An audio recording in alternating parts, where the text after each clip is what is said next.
It's hard to contain your excitement when you get something you've really wanted. Like the gold standard in automotive protection, WeatherTech floor liners. With deep sculpted channels and laser measured for total protection in the front, back, and even up the sides. Dad, you're going viral. What? WeatherTech me. So don't be shy, enjoy. Order your premium American-made products at WeatherTech.com.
Some inclement weather back in Wisconsin leaves us with some extra racing this weekend at Watkins Glen International.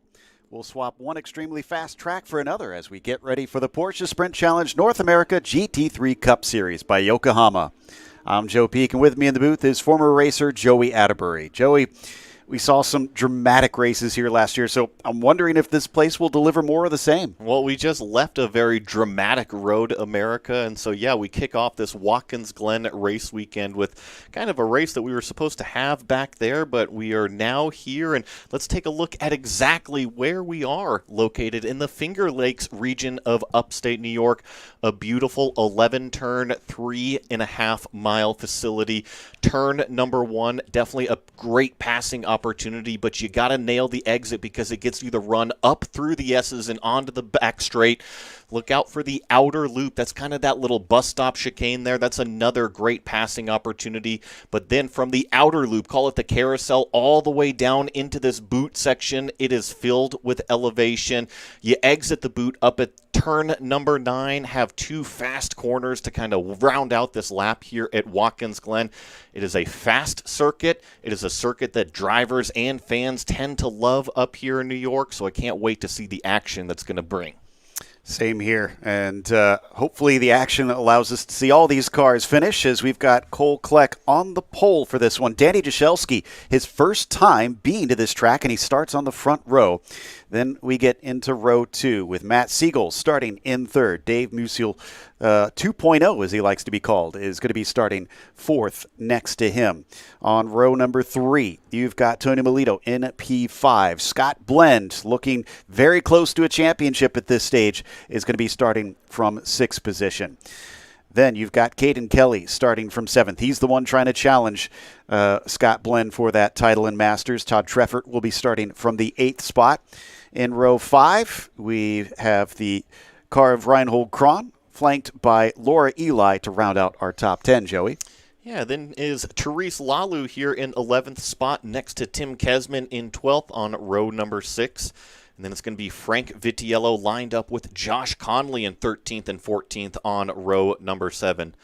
Mark Bowden in the Fault Line Motorsports machine going to be starting in 15th with Dave Musial in 16th over there. Eric Lapp is going to be starting in the 17th spot with Thomas Erb in 18th. And then on row number 10 in 19th, it's going to be Grading Willingham along with John Manship. From there, 21st gets us to Chris Hutter with Francisco de Jesus starting in the 22nd position. After that, you have Nick Groombridge starting in 23rd, and Joel Johnson will be to his outside on that 12th row. Then it's going to be Muzaffar Gaffarov starting in 25th. Dan Ammon will be next to him in the 26th position this weekend.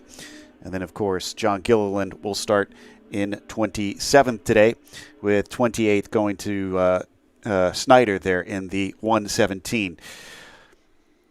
So that is going to be our starting grid for today's race. It is a pretty big field out there, and as we see them get ready, we get 2 pace laps around here to try to prep. Probably going to need that, Joey. It's very cool today. It's a cool, calm racetrack out here. In fact, we have a decent amount of wind going on as well, so I think the cars plenty happy, right? They like this cold air to kind of breathe in and make that 500-plus horsepower that these 4-liter flat-6 engines do.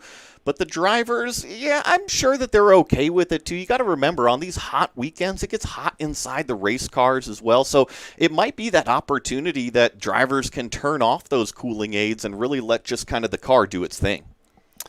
Now, if you're wondering how we already have the cars ready to go and where the qualifying went, well, the qualifying came from Road America. Remember, this is a makeup race, so the drivers that are racing here are only the ones that were competing at Road America. So if we have other drivers here this weekend and they were not there for the Wisconsin race, they are not allowed to take part. This is just to make up for the rained-out race that we had before. But otherwise, it works exactly the same, as it'll be the same amount of points available.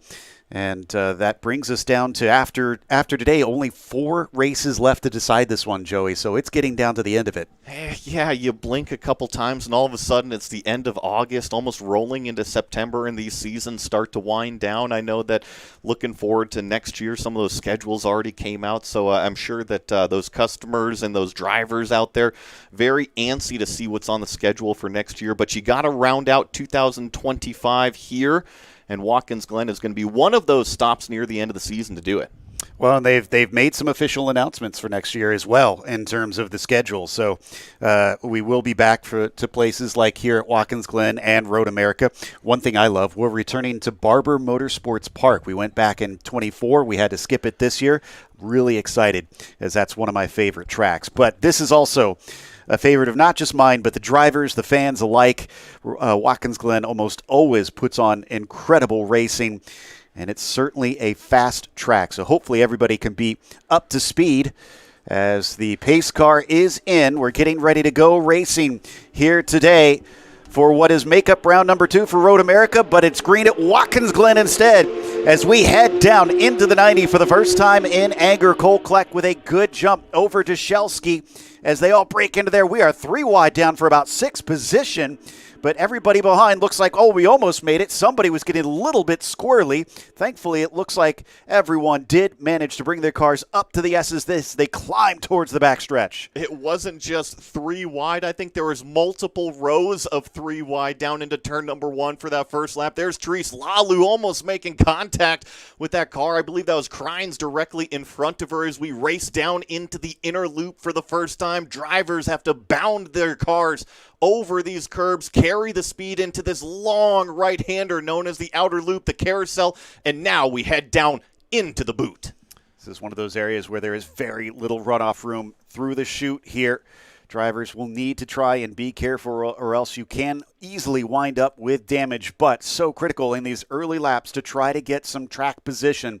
Kleck still leads Dashelski. As I hinted before, he comes with pretty much no experience except for the sim at this circuit, and our first session was a damp one, so he had one single practice session in the dry, and then he has been stuck on the front row. He is doing an A-OK job so far. Cole Kleck is starting to kind of edge it out just that little bit as the drivers are kind of exiting out of what is known as the heel of the boot down here and start to climb up the hill towards turn number 9, where our leaders have already navigated through that corner. Turn number 10, this next left-hander, and then all of a sudden, turn number 11, the fastest final corner that we've got here at Watkins Glen. Got to sling the car through there. One driver that's probably happy that it was delayed until this weekend is Siegel. He got involved in an accident on lap 1 back at Road America and has come back, and starting from third here, he's still sitting in a good position ahead of Scott Blend, but Blend is not in his class. It is Pro-Am for Siegel and Masters for Blend, who has Dave Musial 2.0, who wants to get up to Siegel right now on the back of him. Looking at some of these in-car cameras from 2.0 here in the number 231, getting the run up this, call it back straightaway, takes a look to the inside, but not far enough alongside. And look at the job that Watkins Glen has done on all of these curbings throughout the racetrack here. You have to abuse this racetrack if you're going to get some speed out of it, and that includes that inner loop section. This is a very good run from Blend, looking on Siegel coming down into the chute, but he's not quite close enough. Definitely has put himself from defense to attack here. They'll come down into the toe. This is pretty downhill into this high cambered corner, which climbs back uphill, as you can see, and it is a steep run through the sole of the boot. Still, he remains right on the back bumper of Siegel's car, who seems to have lost touch with the top 2. Yeah, starting to kind of take a look down to the inside of the brake zone down there at turn number 8. So definitely presenting the car, saying, hey, I feel like I've got a little bit more speed. And once again, kind of in the middle of the racetrack is Scott Blend, that bright yellow car directly in front of us. Nice job accelerating out of there. That's one of the trickier corners that we've got here. Turn number 9. Not only does it seem to last forever, but it's actually up over crest. You have to be very patient with the car. So far, so good. They also have to be patient because if they go off track there, they can get warnings for that and eventually potentially a penalty. Once they reach 4 of those off tracks, they will automatically get a 3-second time penalty added post-race. So we'll try and keep track of that over the course, see if anybody oversteps those bounds. But so far, so good. So that's the good thing, that everybody on the first couple laps looks like they have behaved well. The top 2 continue to run away. It is Siegel trying to hold on to the 3rd overall, but the car behind him is our current leader in the Masters, Scott Blend. Get this awesome shot of these cars just really romping into this inner loop bus stop section through here. You see all the drivers using all of that curb on drivers right, and trust me, they will hit curb 2, 3, and 4 in that section as well, just trying to straighten it out as much as they possibly can. You see Blend definitely applying the pressure to the back of Siegel right there. The other car that I kind of had pointed out was probably this 4th or 5th in line here. I think that's Melito and Kelly going at it. Yeah, Kelly so far is sitting 2nd in class, but he has multiple drivers within his class that or outside the class that he has to try and get through. There was another little look there from Musial 2.0, but he gets back to the racing line as we break down into the heel of the boot. I talked to Scott a little bit earlier this weekend, and he said, honestly, even though he's got a pretty healthy gap right now for that lead in the championship, he's going to take the same approach. He just wants to keep pushing every single race to go as hard as he can. I think that's a good attitude to have. I think that as soon as race car drivers start to do something a little bit different, kind of puts them on the back foot. And speaking of the back foot, through turn number 10, it seemed like Blend was maybe off the apex just a little bit, and that allowed Musial Jr. to definitely close it up. However, the next corner, it seems like he was right back on that racing line. Let's see how they both handle turn number 1, the 90 down here at the bottom of the hill. If anything, it certainly seems like Scott Blend's starting to try to go attack Siegel after he lost that little bit of ground. Yeah, and Dave had a big bobble there in the final turn, too, so I don't think that helped his situation. But it does free up Blend to start to run away. Meanwhile, Melito trying to attack fourth place Musial as we hop on board with Tony looking up ahead. He gets close, and as much of a slipstream as it is down the back straightaway, there's just not enough to try and get there. Let's see if he's quicker on the technical second half of the course. And you can already see Scott Blend just up the road, applying that pressure once again to Siegel. So you're right, Tony Melito trying to kind of copycat what Scott Blend is doing, maybe 100 yards up the track from him, down the hill, through what is known as the laces of the boot. This racetrack has so much elevation, and it also has a ton of grip. For instance, this corner, it's uphill, cambered. You have to drive the front end into that corner, trust that it's going to grip up and get to the gas way sooner than you ever thought was possible, because gravity is helping pull back the back end of the car. It just squats down and launches up the hill. On board with Kelly as we continue to move back car by car here in this line. He's 7th overall, but like I said, he's second in the Masters right now. And honestly, the pressure's kind of on for Caden Kelly. I had mentioned that Blend can manage to basically bring this one home pretty easily. If we did the math, and if Caden Kelly did beat Scott to every win, all Scott has to do is finish second every single round, and he'd still easily be ahead by many points. So right now, where we see Kelly sitting is not good if he hopes to try and take the championship. Not only does he need to take wins, he needs Scott to have bad days. That is going to be a tough ask, because usually Scott Blend is the model of consistency out there on the racetrack, and asking for a bad day out of that Ruckus Racing machine simply might not happen. So now that Scott has kind of pulled it out over those competitors behind him, it really is Musial 2.0, Melito, and Kelly, this three-pack that we're watching up at the top of what is known as the back straightaway. Scott's definitely getting very close, especially here into this inner loop. You can see he's really starting to lay it on thick there on Siegel, trying to take that overall third-place position, but still has not been able to get by. By the way, we had our first driver swatted by the ruler of race control, and that's going to be the 281 of Chris Hutter for a track limits violation. But that's only his first one, so he's still pretty well in the clear. Like you said, it's kind of strike number 3, and all of a sudden you get that little small time penalty. So, yeah, just kind of keep it in the lines from here on out for the next 26 minutes. Let's see if Scott feels like he's close enough. He can send it. He's got the car there. He has outbraked Siegel. It looks like he's finally got 3rd overall. Probably wise from Matt there. Again, not fighting him for position. Now, though, he finds himself without a buffer to Musial, who is going to try and rock up behind him, see if he can challenge him for what is a podium position in class. So that's not good news if you're Matt Siegel. But he came over from mostly competing in the West Series recently. Usually he's based over in Utah, so he races over there at Utah Motorsports Campus, or what was Utah Motorsports Campus, and has decided to try his hand here on the North America side. Granted, he's got the speed, but as we saw in the first race back at Road America, it was kind of cut short.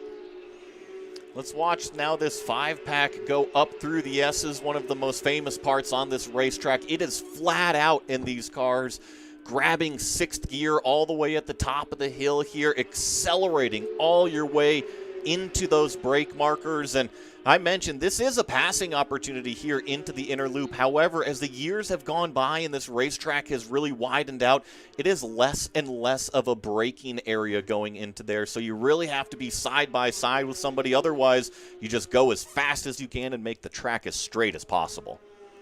Meanwhile, jumping back a little bit here to Johnson, I believe. And a bit of a fight. Cars all in line. Eric Lapp in this group. That's Johnson just in front of him. This is the fight for 20th overall. But Johnson is not in the same class as Lapp. So we'll get a lot of that situation. You can see your key on the bottom on how to tell the two cars apart. The blue boxes are the Masters. The black boxes are the Pro-Am. And just kind of riding along board here with Eric Lapp as we go down the laces of the boot. You see the data all provided for us, third gear. And now we're side by side here. This is one of the fall line cars here, and this is going into what is turn number 8 on the racetrack where Scott Blend just made that pass. And I think that might be Josh Conley there in that white and blue 299 that just took away that position. Yep, just got by Kesman. Nicely done, coming down into the heel of the boot. Now he's going to try and run away as best he can. Vitiello, the car behind we see in the red, being chased by Gilliland at the moment. So definitely a lot of trains forming, which doesn't surprise me too much. It doesn't surprise me too much here, Joey, because the draft here usually pretty strong, and with how fast these cars get going, I have to imagine you can kind of ride the coattails of the car ahead. You can. The draft is in effect here. However, I'm not sure if the draft is going to be powerful enough to really kind of bring a car up into a passing opportunity. Now, you might be sitting in the draft in car number 2, car number 3, car number 4 in line and think, oh my goodness, my lap times are just really hauling the mail right now. And that's really where you kind of get that sense of that toe kind of pulling you along. But you still have to get up next to somebody because this racetrack is so fast, these brake zones get shorter every year. Also, sounds like Caden Kelly is the latest to have a lap deleted for track limits violation. So he's definitely pushing, maybe using up just a little bit too much of it in the process. Back out of the corner once again, Johnson still doing his best on Gafarov there for 20th overall, but Gafarov not going to flinch, coming down into the braking of the heel of the boot. He'll hold his racing line. Look at how close this group of cars has now gotten. I believe this is Siegel, Musial, to Melito, and Kelly here. So going to ride up here, kind of complete this lap out of what is turn number 10. This is pretty much just a lift off of the throttle to set the nose there and back onto it. Did they actually grab 5th in between? No. But did they actually go down to 3rd? See, that's what I'm talking about. These corners are just so fast here at Watkins Glen. You really have to be up on somebody to pass them. Almost feels like a street circuit in some ways, too. I mean, look at how close the barriers are in a lot of spots. This is one where it opens up down into the 90, obviously. But then we'll see it here through the S's. You can't have anything happen. In fact, in real I say in real life, I'm so used to sim racing. In other series, I should say, we have had track blockages from wrecks. It gets very narrow down there, and not only track blockages, but big accidents can definitely happen because of how wide it is, and then it definitely funnels into what is turn number 2. So let's just kind of knock on wood on everything that we got here in this commentary booth that none of that is going to happen here this weekend, because right now, so far in this first, call it 20 minutes of the race, we've had fantastic racing. Yeah, it's been good out there. The drivers certainly have been on the aggression, trying to get some positions, but it does look like it's a little difficult this weekend to try and overtake, just because, like you said, there's so many fast corners, even though you do have a few pretty heavy braking zones in the process. Back onto the sole of the boot. Gafarov still not giving way. Johnson just stuck in the train along with Lapp and Herb in behind him. Something else I noticed on our timing and scoring tower, because we had called the pass on him, is that unfortunately that 299 of Josh Conley, after he gotten by one or two of those cars, has actually fallen down a few spots back into 13th. He just made up one on Laura Eli back to 12th. So looks like he's got things kind of pointed the right direction again as we see Scott Blend. I think that's the biggest part of this story up front here, is that he has officially ran away. Yeah, he's got so many cars between himself and Kelly. He's got this one well under control. He told me that he considers this one of his stronger tracks. In fact, according to him, and I haven't checked this out to confirm it, but he says he holds the Masters lap record here for Porsche Sprint Challenge. So he knows he's quick, and he feels pretty confident So it seems like he's just showing it on the track. Well, and his last lap was down in the 49s. Everybody else behind him was in the 50s, and so there's only 3 cars that are doing kind of those lap times right now. That is Cole Kleck, Danny Deshelski, and then Scott Blend right on that 150 bracket, that 150.0. So he's definitely got, call it, maybe half a second, 3/4 of a second more pace than this group that we're riding on board with now. Speaking of Kleck and Deshelski, there's still about 2.5 seconds between them. So Kleck has not completely run away, although I think he's trying to make up for what was something of an embarrassing mistake at the start of Road America that allowed Deshelski to essentially get his first win. There was obviously a bit of weather, as we mentioned, so we had to start behind the safety car, had a couple laps as the drivers got used to what the grip was on the circuit, and apparently Cole's radio was not working, and so he didn't get the message that we were starting the race, and he followed the safety car in, had to fight from the back to finish on the podium. I think that he'll probably go back and realize there's some other visual cues that you can rely on, such as the safety car lights being out and whatnot, knowing that we're going to go racing. But let's ride on board with a lap here with Cole Kleck if we can, really get the performance of these GT3 Cup cars. You see in the top of 5th gear before we hit the brakes down here into turn number 1. Doesn't even get down into 2nd gear, use up all of that exit curb, sees already up, clicking 5th gear by the time we enter turn number 2. Keep it flat out, wide open, up all the way through the S's here. You see those rev lights starting to creep in. There's 6th gear already north of 155 miles an hour. There's 160, nearly 165 before we jump on the brakes for the inner loop. Minimum rolling speed over 100 miles an hour in these Porsche Cup cars, and now it is about the maintenance, the balance of the car through the outer loop. Now, elevation, downhill brake zone. Be very careful about turning through here. Down into 3rd gear, roll on the throttle, let the car kind of grab itself on that compression, and another aggressive corner coming up. Drive the car into this right-hander here. Throttle it up as soon as you can. You see him a little bit hesitant as the car was starting to wash out. Drive up all the way on the left side.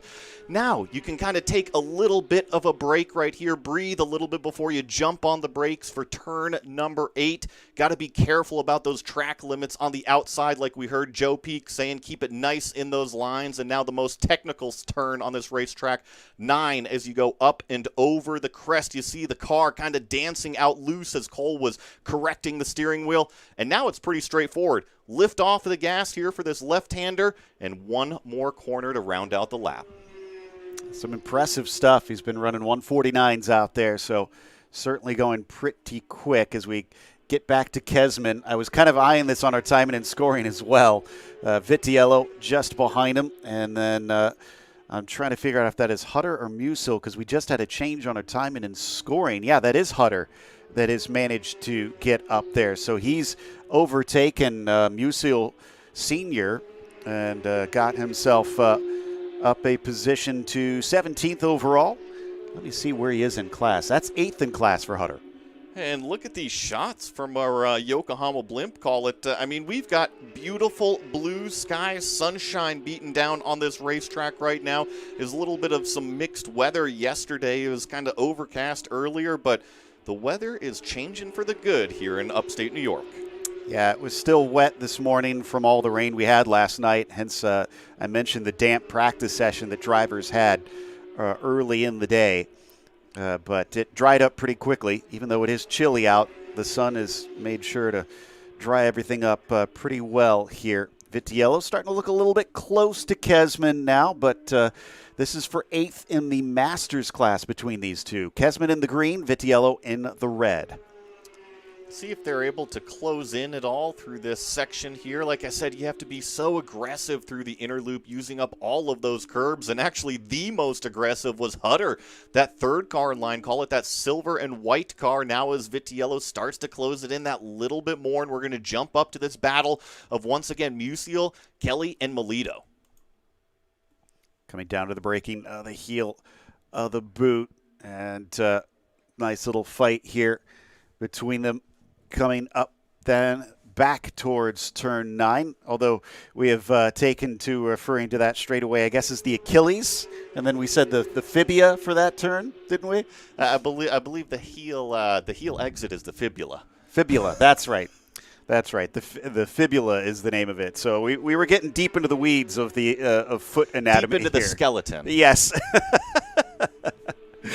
We'll see if it catches on. I'm not very certain. Ooh, big look up to the inside, but then back to the racing line. Not quite confident in it. So Siegel here leads this train in this silver 267. As we've got the 3-pack of cars directly behind. That is Dave Musial Jr., Caden Kelly, and Tony Melito rounding out this kind of 4-pack that we're watching on the screen here.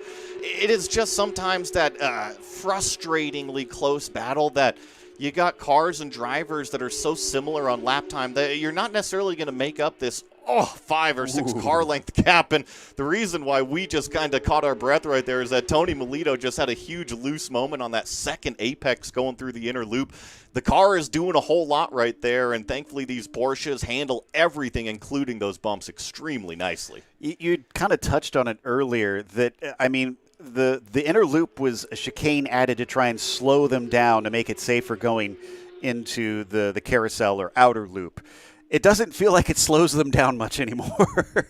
They've gotten more and more aggressive with those curbs over the years, and especially kind of with NASCAR and other series coming here, I think they've kind of taken liberties to widen out the inner loop area, the bus stop area, whatever you want to call it. So, yeah, it applies to every single car that races here that you got more pavement to work with, and it just makes it faster and less of a brake zone going in, which makes it even more high-speed commitment.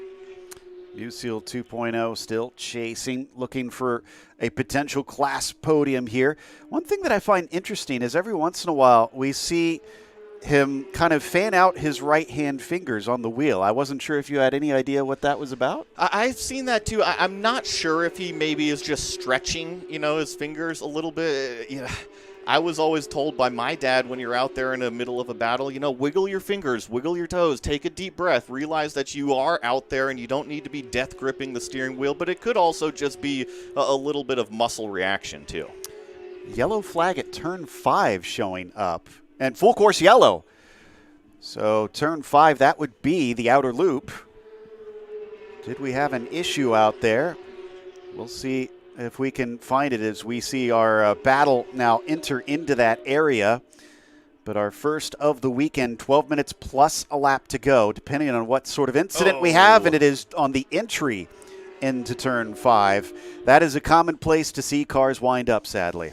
Yeah, and I'm not going to speculate because there's about a million different ways you could kind of end up into that tire barrier on the left side, but usually it's set off by the second or third apex, and by that time you're already in bad shape out there. So not an uncommon place, but a little frustrating because we've had such a good race so far. You never want to see a driver make a mistake, and let alone a mistake that puts them into a tire wall. That's Francisco de Jesus in the 221 that has unfortunately parked it into the tires there, but hopefully the car isn't too damaged. We'll have 2 more races that are meant to be run this weekend, and we should hopefully see him back out there for those. But the makeup round for Road America has gone awry for Francisco. Now, the thing that is interesting here is this backs everybody up, including Kleck and Dyshelski, who had run away. Scott Blend obviously has 2 drivers between himself and Kelly, but for Siegel and Musial 2.0, now suddenly they're going to be a lot closer to our top 2.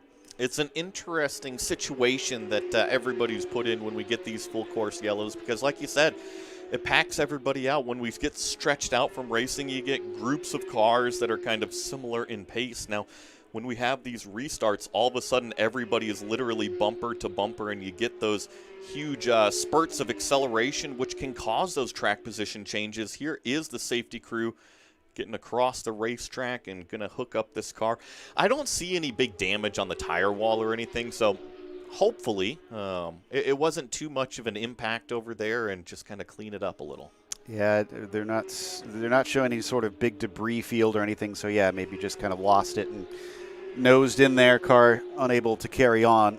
And we see them now lined up in a row, getting behind the safety car, which this year has been lovingly dubbed the Purple People Eater because of the bright purple color we've got on the safety car for Sprint Challenge. But it definitely is difficult to miss when you see it. Now we'll get at least some different angles on the incident as they go by. And like I said, I don't want to speculate because I haven't seen it, but when we just talk about the inner loop up there, it's an emergency lane change maneuver. Think about it on the freeway. If you're in the far left lane, all of a sudden you got to go far right and then back far left. So you got a lot of weight transfer going on. And on the freeway, it's all just perfectly straight. Here at Watkins Glen, you have apex curbs to deal with through that inner loop section. So if you get out of shape, not only if you have to catch the car, but you have to deal with all these apex curbs that are kind of bouncing you around as well. I think he's driving it out. No, we'll see if he's going to straighten it out to the flatbed. Ah, okay. Yeah, you might be right on that front. But yeah, could have just been a little bit stuck there. I mean, he's wheeling them. No, they are signaling them back out onto the racetrack. So I think that kind of confirms our suspicions that it wasn't too much of an impact. And I wouldn't mind watching this car just for a little bit if we can, because the corner workers would not send it back out onto the racetrack if it was in a damaged situation, like if it was leaking water out of the radiators or anything like that. And I don't see any fluid or smoke over here. He's just going to kind of have to limp it back to pit lane. Hopefully he takes the shortcut here rather than using the boot. Yeah, exactly. He's already a lap and a half, maybe 2 laps down, so he's probably not going to be able to get much in the way of good results, and I'm sure they'd probably allow him to just cut on through as long as he doesn't interrupt. Yep, there you go. Good call on that one. He's just going to take the shorter route and wait for the field to continue on by here since they just are passing that station. So that's great because that means we should be able to get going pretty soon here. I would think that after they go by the start-finish line, we'll get the lights off soon. I would think so as well. As long as everything's cleaned up and the crew is off of the racetrack there, I would assume we would get lights out. I'm sure that they were probably trying to get lights out this time by, just the field was a little bit too far around the racetrack in order to kind of get them back going racing again. So one more time by, and I was just looking at our timing and scoring. The pace laps here under safety car conditions are about 3.5 minutes, so that should put us with about 4 minutes plus a lap when we go green. All right, so that's going to be enough for a couple laps out there to finish, but remember, it is plus 1 lap the way they do these timed races in Sprint Challenge. What that means is, well, once the clock hits 0, the next time by is when they will get the white flag, not like most timed races you see. And I just kind of by my rough commentator math, which is usually wrong, it should be about 4 laps because, like you said, it has to actually expire, and then we hit that plus 1 lap. And these cars were doing about 1:50. So I think that they should at least get a few laps going. Now, I am getting word that they are kind of taking a look at the order of everybody, so it might not be going green this time. We'll just have to see. Okay. Interesting. I wasn't aware of any hard battles in the moment, but they can see more at race control than we can. So there may have been, or it might not have even been a battle. Maybe someone just didn't get the message when the yellow came out.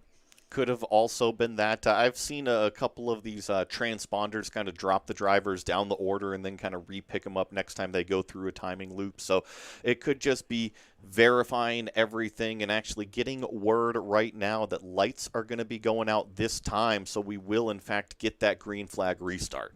Yeah, we got a reordering message from race control, the 244 in front of the 281.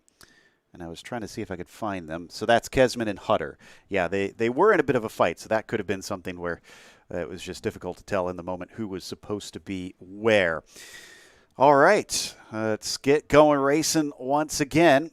Lights are out on the safety car. We're going to get them back up to speed. Dashelski has a good chance to try and fight back, see if he can take a second win in a row, or is Kleck able to fight back? That's the big storyline right now, is that you had mentioned Danny Dashelski. This is his first time here at Watkins Glen. This first race might have been a little bit of a feeler. Like, it's kind of the makeup race from Road America. So just kind of use it as a little bit of a test and tune session. Obviously, it's worth points, but now that he's kind of got those laps logged already, I wonder if he's got the power to analyze it in car and say, hey, can I go up here and pass the number 211 and win one of these? Kleck's season's been so impressive that third place he had at Road America was the first time he didn't win since race 3. That was race 9. So he has been on an absolute tear, and he doesn't want to go back to finishing anywhere else but to the top spot as he's out of the final corner, and they're already on the loud pedal. Green flag is out. We'll go racing with 4 minutes plus a lap to go. Look at this. We got a battle for what looks to be third place. 3 wide coming down into the 90, and Musial 2.0 is going to try and cut underneath, but it is a nice switchback there from Siegel to try and get that podium position back. Yeah, so Siegel actually isn't going to lose any positions. I think that Musial is going to pick up 1 out of that restart, as well as Caden Kelly. He was able to scoot to the inside of that 3-wide battle in the middle of turn number 1, and Therese Lalu a little bit further back certainly has her eyes set forward as well. Currently sitting 6th in class, but Cron in front of her is not within her class. She does need to try and sneak by. That is Melito and the yellow and black machine, who had a very good start, I have to say. He was in that 3-wide situation. I was trying to figure out who that was, although he's going to go a little bit wide here coming down through the outer loop. He'll have the inside into the chute. He could try and defend, but no, he's timid on the brakes. Look at Lalu get that spot coming away.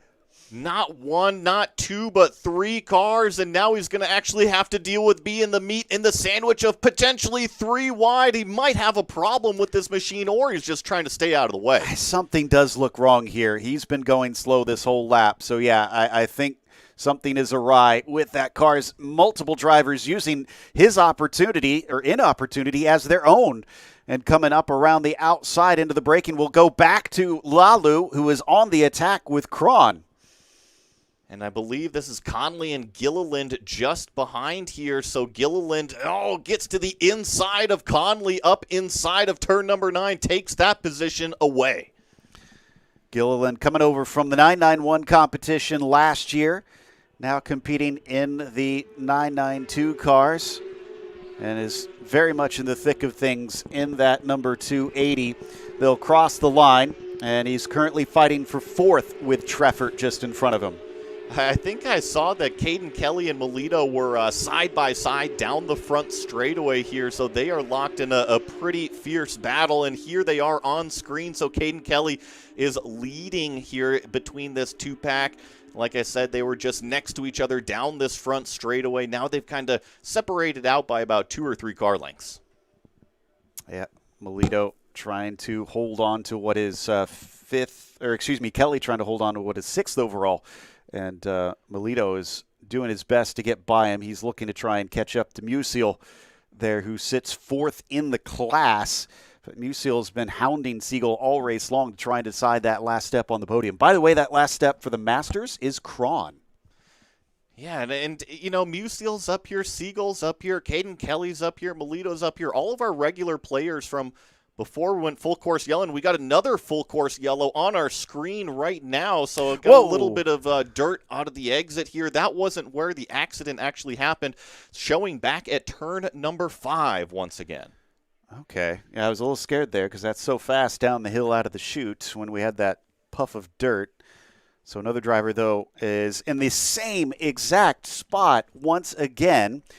Car just a slightly different position, but with what looks to be a lot more damage this time. That may end the race. Yeah, this one's definitely going to end the race. You see the passenger door already askew on the thing in the front right corner, has seen better days. I don't think this is the last time we're going to see incidents in the inner loop, in the bus stop section. I mentioned it is just so tricky, and it's so high-speed commitment. When we were on board with Cole Kleck, did you notice the minimum rolling speed was 101 miles an hour through that section? Whew. Through a chicane.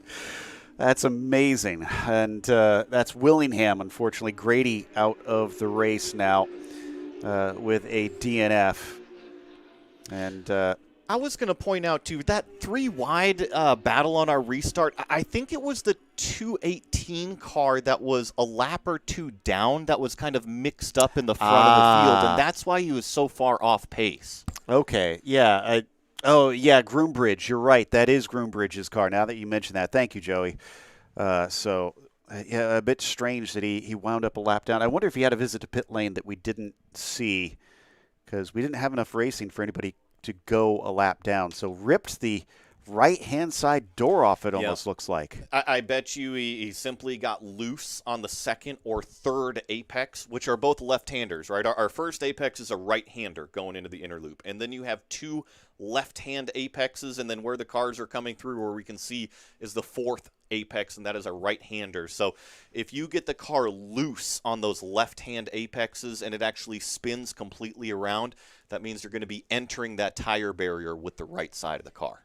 Clock's hit 0, by the way, so we'll see that white flag next time by, and that pretty much assures that this will end under caution. Bit of a shame, but sometimes that does happen in racing. And I'm not too surprised that we had a few incidents. Like we keep saying, this is such a fast track. It much like we kept saying at Road America, this place can bite you. It absolutely can, and I think the drivers are kind of figuring that out. I'm sure they kind of found it out on the test days or the practice sessions leading up into this race. But there's a lot of North American racetracks that don't necessarily have a ton of runoff, and they have the guardrails very close like we have here at Watkins Glen. So you have to be on your A game. You know, you mentioned about drivers finding out. There was, as far as I heard, only 2 incidents in the testing sessions, which is a great change, because poor drivers at Road America, I think we lost about 6 cars or something in the lead up to it. So it definitely gobbled up a number of them. This one seems to have been a little nicer. In the meantime, we do have a special one here at the track. It is going to be Laurent's birthday. For those that don't know who Laurent is, that's one of the dogs that belongs to some of the race control members, and he's a very, very important part of this paddock. Absolutely. I can't wait to go celebrate. And not only a birthday party, but it's a surprise birthday party for Laurent the dog. So I hope that he is very excited. Yeah, don't tell him out there if you see him in the paddock. Well, I was going to say, I think we're on the PA right now, so I hope he's not listening. Otherwise, the surprise is well over. But we'll go by, get that white flag being waved for the field. 1 to go for Kleck to rebound after his 3rd place, get himself another win. And same thing for Scott Blend. He went 3 races in a row in 2nd place. Kelly was continuing to try to eat into that gap, but Scott is responding well. A great way to kick off the weekend, and this is the makeup race from Road America, so we still have 2 more of these GT3 Cup races to go, both one on Saturday and one on Sunday, as well as those Cayman GT4 machines that are always out here with Porsche Sprint Challenge North America having this beautiful season and a much cleaner weekend in terms of the weather than we had a couple weeks ago. So I'm checking here. Cron does have other podium finishes, but the last time was both at Sonoma. So this is a great rebound from Reinhold. In fact, he hasn't finished higher than 5th other than that this season. So a 3rd and a 2nd at Sonoma now gets added to a 3rd place finish here in class at Watkins Glen. 2 very different tracks for him. So that's a hard one to parse. Usually you would expect a driver to kind of have a trend on that, but he seems to like kind of polar opposites. Laguna Seca and Watkins Glen, you're right. They're very, very different. Sonoma and Watkins. I'm sorry, Sonoma and Watkins Glen. Well, I mean, both of those California tracks are very, very technical and similar in kind of how you prepare for them. Not a whole lot of straightaway versus you get out here to Watkins Glen and really want the motor inside the race car. But to that point, I will say that sometimes just a driver and a racetrack click. It doesn't matter if it's a high-speed racetrack, it's a low-speed racetrack. Sometimes, and you know what also makes it always easier to get along? If you have good finishes there. Yeah, for some reason, drivers seem to have higher opinions when they suddenly have good results at a racetrack, as we ride on board with Cole Kleck, essentially getting a victory lap here in that bright orange machine.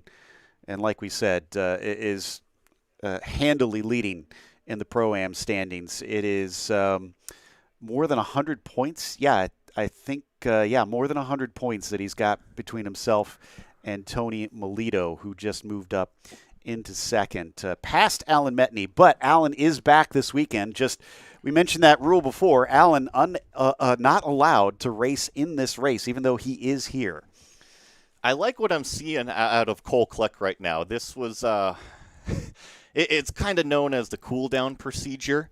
He is not driving anywhere near the racing line right now, and he is picking up as much junk as he possibly can to make sure his ride height is way up there for those scales. Well, and gosh, there's so many fast corners here. I have to imagine that there's going to be a ton of rubber offline. And that's exactly, yeah. Yep. Yeah, so just pick it up, and all of a sudden that ride height just goes up and up and up and up. All right, so checkered flag being held aloft, and an excellent victory for Cole Kleck. Even though it was under yellow, I'd say he earned this one with some impressive speed and getting himself back to the top step. Meanwhile, it is going to be Scott Blend, your winner, also finally returning to that top step here in the Masters class, as the rest of the cars just trundle their way across the line to wrap this one up. And finally, we've made up our race for Road America. Let's go through the results real quickly here.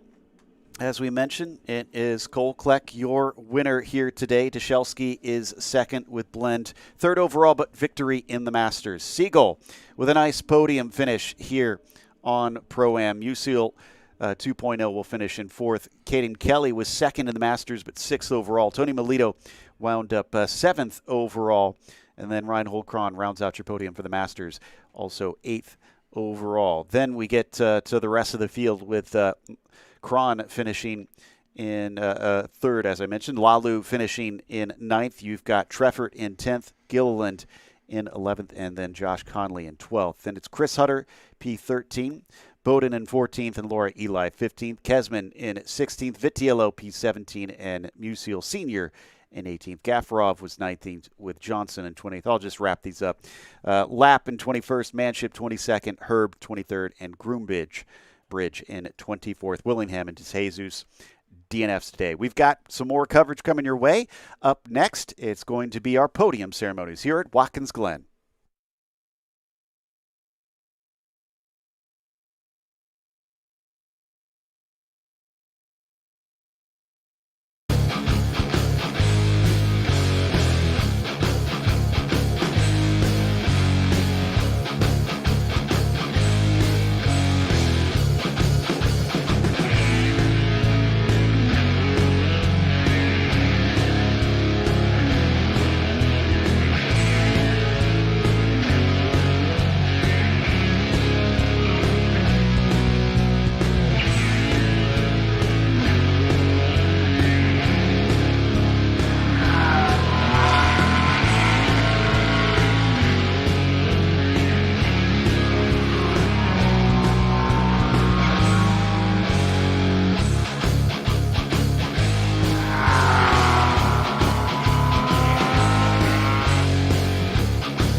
All right, let's have our podium ceremonies here for our makeup race for Road America here at Watkins Glen.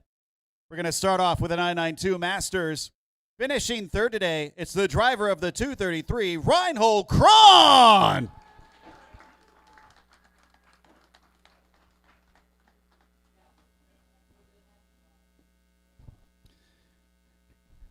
In second today, it's the number 208 machine of Caden Kelly.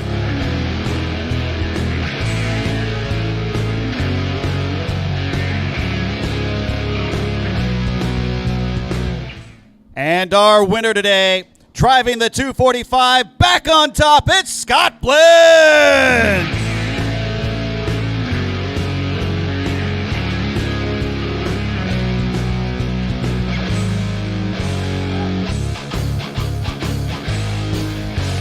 Reinhold, I'm going to go ahead, step up next to you here, ask you a question. You're back up on the podium, third place here at Watkins Glen. You had to deal with a lot of cars behind you, but you made it here. Does it feel good? It feels amazing. Yeah, it was a good fight and a really interesting restart for sure. But I really have to thank CHR and the whole team that really put a good car together for me. Congrats on the third. And we'll hop over here to Caden Kelly now. He kind of led us into this restart. It was a pretty busy restart. I think it was 3 wide in front of you, but you capitalized doing an over-under in turn 1. Great move out there. I don't remember that. That sounds good, though. Oh, what a great race. And, again, I'm just so thankful for Kelly Moss, everybody that makes it all come together to put me out there with the car, keep me safe and keep me fast. And I felt like I had the speed to get him today, but he had some blockers, so I wanted it so bad. But he drove so well and just drove away from us when he had the chance. So kudos to you, buddy. Thank you. Well, might not have got him this time, but there's still 2 more races to go this weekend, so don't forget about that. And now up to the top step with you, Scott. You're back on top. It's been a few races. Is this kind of the comeback you were looking for? Yeah, it feels really good. I mean, we had some pace in Road America. This is a bleed over, and I think that grid is obviously a bleed over. And Caden's been coming on so damn strong. You know, we all know he's doping, so he's going to get. I think his card's been drawn this week, and he's going to get a random. So no, he has been amazing, coming on so strong. This whole field is so competitive, and yeah, it feels really good to be here. And of course, my team. You know, they give me such a great car, and they believe in me, and they, you know, every time I get in it, I know I have a chance, and so we're really happy to be back up here. So, yeah, thank you. Well, and one more for you, because you'd mentioned Road America so much, but we're here at Watkins Glen. How's the confidence ability here? Obviously, you're standing on the top, but the next 2 races, you still going to carry it through? I love this track. You know, I have good pace at this track. This morning we were we were very racy in the first test or the second test. So, and we won here in Carrera Cup, and we won here last year. So we're really good. This is a good track for us. We're still watching Caden. Well, congrats on the win. Give it up for your Masters podium.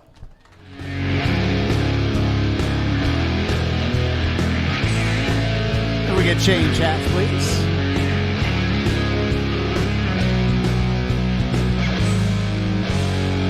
Hold up those trophies one more time.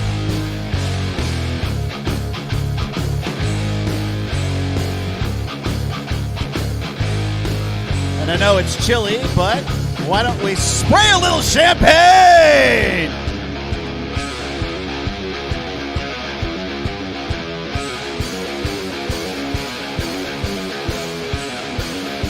Congratulations to our 992 Masters podium.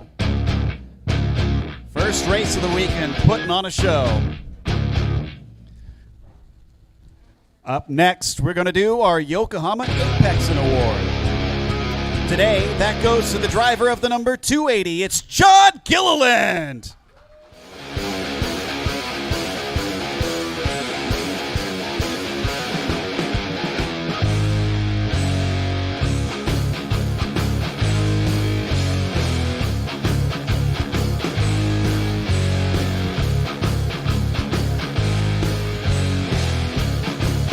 Congratulations to John Gilliland for our Apexin Award. That's to our hardest charger of the race.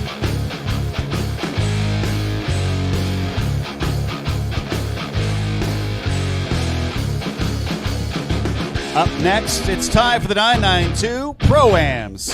Starting with third, in the number 267, an excellent rebound from Road America, Matthew Siegel.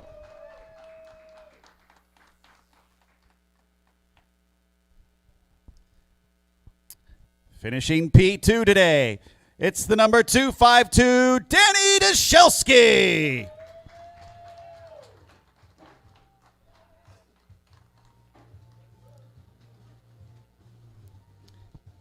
And our winner today, in the number 211, a dominant performance from Cole Kleck.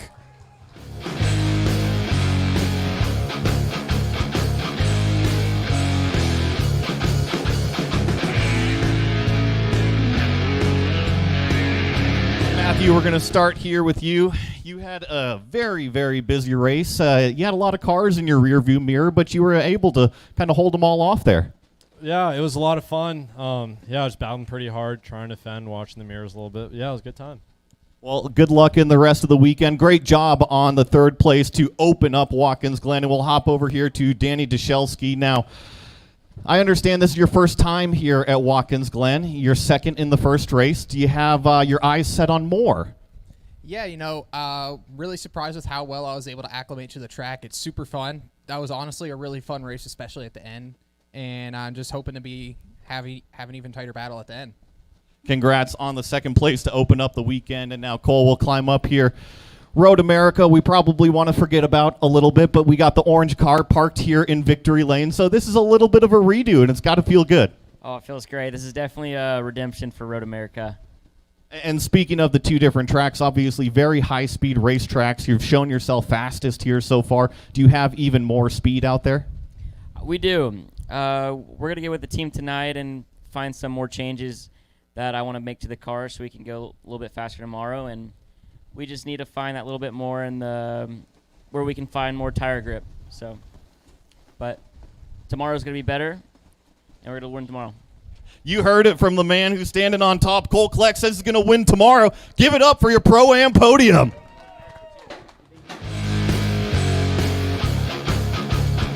Let's change those hats around, please.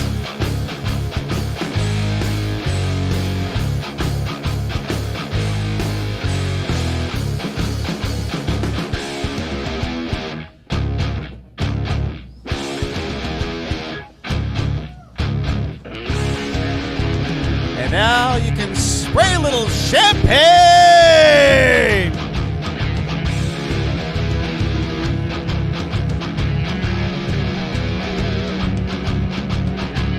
That's our 992 Pro-Am podium. We've got more racing coming this weekend. Tomorrow morning, it's off to qualifying for the Cayman, so tune in.